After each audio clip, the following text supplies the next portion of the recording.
Good evening all of you and welcome to today's daily test paper discussion. आज हमने conduct किया था new NDA daily test paper number 48 और इस particular video में हम लोग इसी के सॉल्यूशन को डिस्कस करने जा रहे हैं। तो स्टार्ट करते हैं आज का ये वीडियो और देखते हैं कि क्या क्वेश्चंस आए थे और उनको करने का सही अप्रोच क्या है। तो पेपर का जो सबसे पहला क्वेश्चन था, जैसा कि हम लोग देख पा रहे हैं, इसमें दिया हुआ है the points O A B C and D are such that OA vector is equals to A, OB vector is equals to B, OC vector is equals to 2A plus 3B। Actually in सब के ऊपर में भी vector ही है। और सबसे last में OD vector is equals to A vector minus 2B vector. और साथ में एक चीज़ और दे रखी है कि A वेक्टर का जो मैग्नीट्यूड है वो 3 टाइम्स ऑफ B वेक्टर के मैग्नीट्यूड के इक्वल है। और हमें बोला गया है कि BD वेक्टर और AC वेक्टर के बीच का एंगल निकालने के लिए, तो हम सबको ये पता है कि BD डॉट AC जब करेंगे तो इट इज़ BD वेक्टर का मैग्नीट्यूड इंटू AC वेक्टर का magnitude multiplied with the angle between them cos theta. तो हम लोग को यही कॉस थीटा निकालना है। तो फॉर्मूला बन गया BD vector dot AC vector upon में BD वेक्टर का मैग्नीट्यूड इंटू AC वेक्टर का मैग्नीट्यूड। लेकिन हमारे पास में ये दोनों वेक्टर हैं नहीं। अच्छा, BD वेक्टर निकालने के लिए अब हम लोग क्या करेंगे, OD में से OB वेक्टर को माइनस करेंगे, that is position vector of D minus position vector of B। तो A minus 2B minus B, मतलब टोटल हो गया BD वेक्टर की value A vector minus 3B vector. That means इस फॉर्मूला में यहाँ पे मैं लिख सकता हूँ A vector minus 3B vector, और साथ ही साथ इसका मैग्नीट्यूड आ गया रूट का 10। अब उसी तरह से AC वेक्टर निकालेंगे। AC वेक्टर हो जाएगा OC vector minus OA vector. तो OC वेक्टर है मेरा 2A प्लस 3B और OA है A वेक्टर, तो ये बन जाएगा 2A minus A plus 3B vector. तो ये भी तुमको मिल गया। अब इसको यहाँ लगा दो, A प्लस 3B वेक्टर, और इसका भी मैग्नीट्यूड रूट 10 ही होगा, और ये कॉस थीटा यहाँ पे है। अब नीचे तो छोड़ो, ऊपर अगर हम लोग देख रहे हैं तो A डॉट A का मतलब होता है A वेक्टर के मैग्नीट्यूड का स्क्वायर माइनस 3B वेक्टर के मैग्नीट्यूड का स्क्वायर। और बाकी अभी तो हमें एंगल निकालना है, तो सीधा यहाँ पे देखो A वेक्टर की वैल्यू जो है ये इक्वल दे रखी है 3B वेक्टर के। तो यहाँ से तुमको जो मिलेगा, अगर यहाँ से देखिए ये 9 हो गया था, तो ये A वेक्टर को डालते ही ये भी बन जाएगा 9B वेक्टर के मैग्नीट्यूड का स्क्वायर माइनस 9B वेक्टर के मैग्नीट्यूड का स्क्वायर। तो ये कैंसिल होके कॉस थीटा की वैल्यू आ गई 0। दैट मीन्स इनके बीच का जो एंगल था वो 90 डिग्री होगा। So D is the correct answer. अब चलते हैं अगले क्वेश्चन में। हाँ, ये काफ़ी बढ़िया क्वेश्चन था। तुम्हारे पास में दो लाइंस हैं जिनके डायरेक्शन को साइन को रिलेट करते हैं ये दो इक्वेशन। पहला इक्वेशन है L minus 5m plus 3n equals to 0, और दूसरा इक्वेशन है 7L square plus 5m square minus 3n square equals to 0। तो अगर मुझे इन दोनों लाइंस के बीच का एंगल चाहिए तो मुझे दोनों लाइन का डायरेक्शन कोसाइन निकालना पड़ेगा। इसके लिए हमें सिंपल सा काम करना है। फर्स्ट इक्वेशन से L की वैल्यू निकाल लो, जो कि आएगा 5m माइनस 3n, और उसको पुट कर लो सेकेंड इक्वेशन में जहाँ पे भी L है। तो ये नेक्स्ट स्टेप में बन गया 7 times of 5m minus 3n का whole square plus 5m square minus 3n square equals to 0। अब इसको सॉल्व करने के बाद ही हमें m और n की रिलेशन मिलेगी, जिसको m और n की वैल्यू को फाइंड करने के लिए और साथ में l की वैल्यू को भी फाइंड करने के लिए यूज़ कर सकते हैं। अब इसको सिंपली मैथमेटिक्स के हिसाब से खोलते चले जाओ। ये बन गया 25m square plus 9n square minus 30mn, और ब्रैकेट के बाहर में है प्लस 5 का m square minus 3n square is equals to 0। अब टोटल खोल लो इसको, 175m square plus 63n square minus 210mn plus 5m square minus 3n square is equals to 0। अब 175m स्क्वायर और 5m स्क्वायर को जोड़ के बना देंगे 180m square. 63n square minus 3n square को माइनस करके बन जाएगा 60n स्क्वायर, और यहाँ पे minus 210mn is equals to 0। इन सारे वैल्यूज़ में से जो हम कॉमन ले सकते हैं वो है 15, और 15 कॉमन लेते ही तुम्हारे पास में जो बच जाएगा, अगर मैं 15 एक बार में कॉमन ले लेता हूँ, अगर मुझे ये ध्यान में आ जाता है तब तो मैं कर सकता हूँ, अदरवाइज फिर फंस जाऊँगा। तो 15 के अलावा बड़ी वैल्यू भी हो सकती है, तो मैं वही सोच रहा था कि और थोड़ी बड़ी वैल्यू ले लें तो ज़्यादा इजी रहेगा। तो इसलिए ऐसा करो, पहले तो ये जीरो हटाओ यहाँ से, एक एक जीरो कैंसिल हो गया, ज़्यादा आसान रहेगा मान लिया, और फिर 3 यहाँ से कॉमन ले लो, तो ये बन जाता है 6m², मैं इसको आगे ला रहा हूँ, -7mn plus 2n² is equals to 0। अब अगर मैं इसकी स्प्लिटिंग कर दूँ तो ये बन जाता है 6m² -3mn -4mn plus 2n² equals to 0। अब पहले दो टर्म्स में से मैं कॉमन लेने वाला हूँ 3m, तो अंदर आ जाएगा मेरा 2m -n, और बाकी दोनों में से अगर मैं -2n कॉमन ले लूँ तो अंदर फिर से आ जाएगा 2m -n। मतलब हमें दो रिलेशन मिल रहा है, एक मिल रहा है 3m -2n इक्वल्स टू 0, जहाँ से 3m is equals to 2n आ जाएगा, और दूसरा मिल रहा है 2m -n इक्वल्स टू 0, जहाँ से 2m is equals to n आ जाएगा। अब पहले वाले से m/n का रेशियो निकालो 2/3, और m को 2 और n को 3 पकड़ा दो, और इसको ले जाके पुट कर दो इस इक्वेशन में। तो इससे तुम्हारा l हो जाएगा 5 × 2 -3 × 3, दैट मीन्स l इज़ 1। तो एक बन गया मेरा l/1 is equals to m/2 is equals to n/3। इसको तुम यूज़ करोगे as your L1 M1 N1। अब इसी तरह से ये जो दूसरा रिलेशन है वहाँ से लिख सकते हैं m/n is equals to 1/2, that means m 1 को करस्पॉन्ड कर रहा है, n 2 को करस्पॉन्ड कर रहा है। ये रिलेशन यहाँ डालोगे तो l is equals to 5 - 6, l की वैल्यू आ गई -1, मतलब अब ये बन गया l/-1 m/1 n/2। तो पहले लाइन का डायरेक्शन कोसाइन मेरे पास आ गया 1 2 3, दूसरे लाइन का आ गया है -1 1 2। अब इनके बीच का एंगल निकालना है, तो cos थीटा का फॉर्मूला लगाएंगे, ऊपर आ जाएगा -1 + 2 + 6, और नीचे इनका मैग्नीट्यूड वैल्यू तुम्हें मल्टीप्लाई करना है, तो 9 + 4 13 + 1 रूट का 14 इंटू ये हो गया 4 + 1 + 1 रूट का 6। तो टोटल आंसर देख सकते हो ये आ रहा है 7/√84, जो कि सी ऑप्शन में है। थोड़ा सा लेंथी क्वेश्चन है, but yes you have to get prepared for this type of question. जैसा कि हम लोग ट्रेंड देख रहे हैं, तो ऐसे क्वेश्चंस तुमको मिल सकते हैं पेपर में। मिला भी था लास्ट टाइम, एक क्वेश्चन आया भी था, हमने कल के वीडियो में डिस्कस किया हुआ है। अब चलते हैं नेक्स्ट क्वेश्चन में। डेरिवेटिव का क्वेश्चन है, सिंपल है। एक्स की वैल्यू दे रखी है a times of cos t plus log का tan t/2, और तुम देख सकते हो पैरामेट्रिक फॉर्म का क्वेश्चन है, इसलिए एक y की वैल्यू भी दे रखी है a sin t, और फाइनली हमें निकालना है dy/dx। Now as we all know कि dy/dx का मतलब होता है dy/dt अपॉन dx/dt। तो इन दोनों की वैल्यू निकाले बिना हम लोग कुछ नहीं कर सकते, तो ये छोटी वैल्यू इसको पहले निकाल लो। dy/dt a sin t का डेरिवेटिव हो गया a cos t, इसको उठा के यहाँ रख देते हैं क्योंकि इसमें थोड़ा टाइम लगने वाला है। चलो अब करते हैं। cos t का डेरिवेटिव होता है -sin t, log tan t/2 के लिए लिखोगे 1/tan का t/2, फिर tan t/2 का होता है sec² t/2, और फिर t/2 का होता है 1/2, ब्रैकेट क्लोज। a रह गया, ये है -sin t। अब इसको ब्रेक कर लो, tan t/2 को sin t/2 इंटू अपॉन में cos t/2 लिखोगे तो ये बन जाएगा cos t/2 अपॉन में sin t/2। sec² t/2 को लिख सकते हैं 1/cos² t/2 इंटू 1/2 बैठा ही हुआ है यहाँ पे। अब ज़रा ध्यान से देखो, a अपनी जगह है, -sin t अपनी जगह है, एक cos t/2 कैंसिल हो जाएगा, तो नीचे क्या आ गया, ऊपर तो 1 रह गया, नीचे आ गया 2 times of sin t/2 into cos t/2, मतलब sin 2 थीटा के फॉर्मूला के अकॉर्डिंग इसकी वैल्यू हो जाएगी ओनली sin t।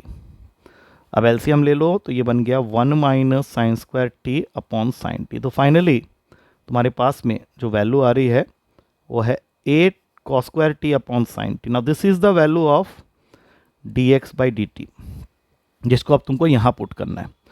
यहाँ जैसे ही पुट करोगे तो तुम्हारा आंसर क्या हो गया, देखो यहाँ पे आ गया a cos² t अपॉन का sin t चले जाएगा ऊपर, एक a कैंसिल, एक cos t कैंसिल, तो बचा sin t upon cos t, जो कि होता है tan t, और tan t यहाँ पे पहले ही ऑप्शन में है, सो a is the correct answer. अगला क्वेश्चन है, ये भी बहुत प्यारा क्वेश्चन है, डेरिवेटिव का ही क्वेश्चन है। इसमें तुमको स्टार्ट करना है x की पावर x को tan थीटा के इक्वल कर दो। क्वेश्चन स्टार्टिंग में दे रहा था f of x is equals to cot inverse bracket में एक्स की पावर एक्स माइनस एक्स की power minus x upon two. हमें इसको डिफ्रेंशिएट करके फाइंड करने के लिए कहा गया है एफ डैश वन की वैल्यू, और मैंने यहाँ सब्स्टिट्यूशन यूज़ कर दिया है कि मैंने एक्स की पावर एक्स को टेन थीटा ले लिया, तो ये हो गया टेन थीटा, और ये इसका उल्टा मतलब माइनस का one by tan theta upon में टू। अब एलसीएम लेके इसको आगे बढ़ाते हैं, तो ये आ गया ten square theta minus one upon में टू टेन थीटा। अब इसको ध्यान से देखें तो ये फॉर्मूला बन तो रहा है, लेकिन ये फॉर्मूला बन जा रहा है माइनस के कॉट टू थीटा का। अब ये माइनस का कॉट टू थीटा क्यों है, मैं समझाता हूँ। देखो, हमारे पास टेन टू थीटा का जो फॉर्मूला होता है वो होता है टू टेन थीटा अपॉन में one minus ten square theta. तो ये ठीक इसका उल्टा है, और दूसरी चीज़ ये वाले पार्ट में ten square theta minus one आगे किया हुआ है, तो इसलिए हमने इसको ऐसे लिख लिया। अब कॉट इनवर्स का जो प्रिंसिपल रेंज है उसके अकॉर्डिंग इसको तुम लिखोगे pi minus two theta, cot का पाई माइनस टू थीटा, तो पूरी वैल्यू क्या हो गई, पाई माइनस टू थीटा। ये तुम्हारा एफ एक्स है। अब टू थीटा की वैल्यू निकालने के लिए हमें इसको वापस एक्स के टर्म में लाना पड़ेगा, तो पाई अपनी जगह है, माइनस अपनी जगह है, टू अपनी जगह है। थीटा की वैल्यू यहाँ से आ जाएगी फर्स्ट सब्स्टिट्यूशन से टेन इनवर्स एक्स की पावर में एक्स, यहाँ से हमने निकाला है। अब डेरिवेटिव करो, तो एफ डैश एक्स करोगे तो पाई तो कांस्टेंट है, जीरो आ जाएगा, minus two tan inverse x का डेरिवेटिव होता है one upon one plus x square, तो ये हो जाएगा one upon one plus two x, और x की पावर x को डेरिवेटिव करने के लिए हमारे पास लोगारिथमिक डिफरेंशिएशन होता है। मुझे तो आंसर याद इसलिए मैंने लिख दिया है। अब तुम यहाँ पे x की जगह वन डालोगे, तो माइनस टू अपॉन में one plus one into one plus log one. अब देखो लॉग वन जीरो होता है, इसलिए इसको ये ब्रैकेट तो गया तुम्हारा, टू प्लस टू इस टू को काट देगा और फाइनली बच जाएगा माइनस वन, तो माइनस वन तुम्हारे पहले ऑप्शन में है, so first is the correct answer. अब चलते हैं नेक्स्ट क्वेश्चन में। सिंपल सा क्वेश्चन है लिमिट का। Limit x tends to zero tan 2x minus x whole upon में 3x माइनस साइन एक्स। ऊपर नीचे x से डिवाइड कर लो, काम आसानी से निपट जाएगा। तो ये बन गया x, ये 1, यहाँ पे 3x upon x minus sine x upon x. अब ये लिमिट दोनों को पकड़ा दो, limit x tends to zero, limit x tends to zero. तो ये वैल्यू तो देखो 3 हो गया है, ये 1 हो जाएगा, तो 3 माइनस वन नीचे आ गया, ऊपर में यहाँ माइनस वन आ चुका है, इसमें 2 से मल्टीप्लाई डिवाइड कर दो, तो बनेगा 2 limit x tends to zero tan 2x upon 2x, जिसकी वैल्यू अगेन 1 हो जाएगी। तो टोटल बचा 2 minus one upon 3 minus one, that 1/2 is the correct answer, B is the correct answer. अगला question, limit x tends to zero, modulus function है, मतलब sign x डाला हुआ है मॉडुलस के अंदर अपॉन में x। अब हमें तो यहाँ पे LHL RHL चेक करना पड़ेगा। LHL का मतलब होता है x की ऐसी वैल्यू जो जीरो से थोड़ी कम हो। तो यहाँ क्या होगा, ये बन जाएगा minus sine x upon x, जिसकी आंसर अगर limit x tends to zero देख रहे हो तो ये माइनस वन होगा। और RHL चेक करते समय अगर तुम x ग्रेटर देन जीरो लोगे तो यही वैल्यू आएगी, लेकिन पॉजिटिव में आएगी, तो ये आंसर हो गया 1। तो तुम्हारा LHL RHL दोनों डिफरेंट आ गया है, तो सीधी सी बात है इसका आंसर होगा limit does not exist, that means D is the correct answer. अगला क्वेश्चन है टेंजेंट एंड नॉर्मल का, एप्लीकेशन ऑफ डेरिवेटिव का पार्ट है। The chord joining these two points, तो इसका स्लोप निकाल लो पहले। स्लोप क्या निकालते हैं, y2 minus y1 upon x2 minus x1, 227 minus 5 upon 11 minus 5, मतलब ये आ गया 222 अपॉन 6, जिसको काट के 2 के टेबल में काट लो, 111 अपॉन 3। ये स्लोप आ चुका है, लेकिन इसकी वैल्यू किसके इक्वल होगी, इस कर्व के साथ, क्योंकि कर्व की इक्वेशन दे रखी है y is equals to 3x square minus 11x minus 15, तो इसका स्लोप होगा dy by d x 6x minus 11, और चूंकि ये पैरेलल बोल रहा है तो ये दोनों वैल्यूज़ को हम लोग आपस में कर देंगे इक्वेट। जैसे ही इक्वेट करोगे, हमें एप्सीसा पूछा गया है पॉइंट का, तो वो पॉइंट हमें मिल जाएगा। एक्स कोऑर्डिनेट ही चाहिए, एप्सीसा एक्स कोऑर्डिनेट को ही बोलते हैं। तो यहाँ से आ गया 6x is equals to 111 plus 33 upon में 3, x की वैल्यू आ जाएगी 111 प्लस 33 अपॉन में 18, मतलब टोटल वैल्यू हो गई 144 अपॉन में 18। ये इसको काटता है 8 के टेबल में, तो x कोऑर्डिनेट क्या है 8, D is the correct answer. अगला क्वेश्चन, इस फंक्शन की एक्सट्रीमम वैल्यू, ये हमने पहले भी डिस्कस किया हुआ है। एक्सट्रीमम वैल्यू का मतलब होता है both minimum and maximum value. ये एग्जिस्ट करता है at x equals to 2 and at x equals to 1। तो इस क्वेश्चन में सबसे पहला काम क्या करना है, इसका डेरिवेटिव कर दो। m log x का डेरिवेटिव होगा m by x, n x square का हो जाएगा 2nx, एक्स का हो जाएगा 1। तो इसका एक एक्सट्रीमम है एट x इक्वल्स टू 2, तो इसके अंदर 2 पुट कर दो x की जगह, तो m/2 plus 4n plus 1 equated to 0। तो पहला इक्वेशन आ गया m plus 8n equals to -2, और फिर दूसरी x की वैल्यू जो तुम्हें पुट करनी है वो है 1, तो ये हो जाएगा m plus 2n plus 1 equals to 0, जिससे कि तुम्हारा दूसरा इक्वेशन आ गया m plus 2n equals to -1। अब इन दोनों को सॉल्व करके m और n निकालना है, और हमें क्वेश्चन में 2m प्लस 10n पूछा गया, तो दोनों को सब्ट्रैक्ट कर देते हैं। सब्ट्रैक्ट करते ही क्या होगा, m कैंसिल हो गया, यहाँ से आ गया 6n is equals to -1, n की वैल्यू आ गई -1/6। अब इसको फर्स्ट या सेकंड, जहाँ पे भी तुम्हारा मन कर रहा है, सेकंड में ही पुट कर लेते हैं, छोटा इक्वेशन है, m-1/3 इज इक्वल्स टू -1, और m की वैल्यू आ जाएगी -1 प्लस 1/3, मतलब m आ गया तुम्हारा -2/3। ये दोनों वैल्यूज आ गए, अब इसको उठा के यहाँ डालते हैं, तो 2 इंटू m की वैल्यू आई है -2/3 प्लस 10 इंटू n की वैल्यू आई है -1/6। तो अगर मैं इसको 2 के टेबल में कट कर दूं तो ये 5/3 हो जाएगा। मतलब आंसर क्या आ गया, -4/3 -5/3, एंड कंप्लीट आंसर इज -9/3। तो काट के ये बन गया -3 मतलब सी इज द करेक्ट आंसर। अब चलते हैं अगले क्वेश्चन में, बहुत ही बढ़िया क्वेश्चन है। क्वाड्रेटिक इक्वेशन दिया रहा है x² plus ax plus beta is equals to 0, इसके दो रूट्स हैं 8 and 2।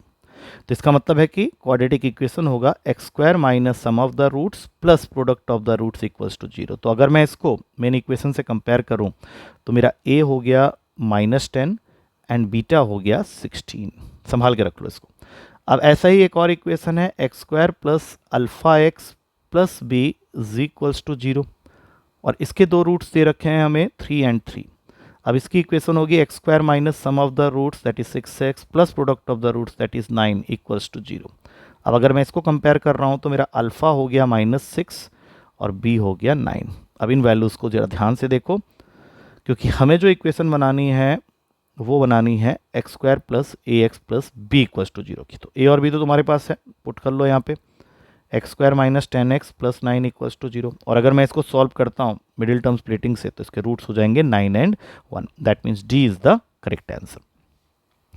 अब आखिरी क्वेश्चन है। अब इस क्वेश्चन के अंदर दो आंसर्स आने वाले हैं, ध्यान से देखना। रेशियो ऑफ एच एम का फॉर्मूला होता है 2ab upon a plus b, और जीएम के साथ इसका रेशियो ले रहे हैं तो नीचे में ही √ab लिख लो, और ये रेशियो हमें दिया है 4/5। तो एक तरह से ट्रिक यूज़ कर सकते हो, क्योंकि तुम्हें फाइनली पूछा a रेशियो b है, तो सॉल्व मत करो, ऑप्शंस को पिक कर लो। जैसे अगर सपोज कर लो a को 1 और b को 2 लेके मैं यहाँ पुट करता हूँ LHS में, तो अगर मेरा ये आंसर सही है तो 4/5 आ जाएगा। तो 2 इंटू 1 इंटू 2, नीचे आ गया 1 + 2 इंटू √2। आई डोंट थिंक इससे आंसर आ रहा है, क्योंकि आ जा रहा है 4/3 √2, तो ये दोनों ही ऑप्शन कैंसिल हो गए। अब अगर मैं a को 4 और b को 1 लेता हूँ, जो कि हमें सी ऑप्शन में दिया हुआ है रेशियो, तो ये हो जाएगा 2 इंटू 4 इंटू 1 अपॉन में 4 + 1 अंडर रूट का 4। तो 2 इंटू 4 अपॉन में 5 अंडर रूट का 4 2 होता है, तो देखो 4/5 आ रहा है।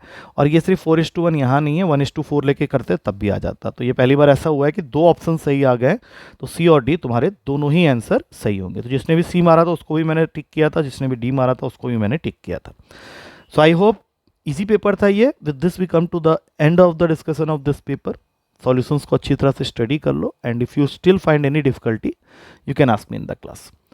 ठीक है, अब कल तो वीकली पेपर है, तो नेक्स्ट हम लोग मिलेंगे क्या, I am putting daily that question set. तुम्हें पता होगा कि जो टिपिकल ट्विस्टेड क्वेश्चंस जिनको हम आसानी से कर सकते हैं, जो अभी तुम्हारा लेटेस्ट ट्रेंड में जो पेपर में क्वेश्चन आ रहे हैं, उनको लेके मैंने एक सीरीज़ बनाई हुई है। तो do watch that particular videos. उसमें मैंने 3 सेट अभी डाले हैं, चौथा आज डालूंगा। तो कीप ऑन वॉचिंग दोज, क्योंकि उससे तुमको आइडिया लगेगा कि डिफिकल्ट क्वेश्चन को कैसे टेकल करते हैं। चलो, take care, thank you to all of you.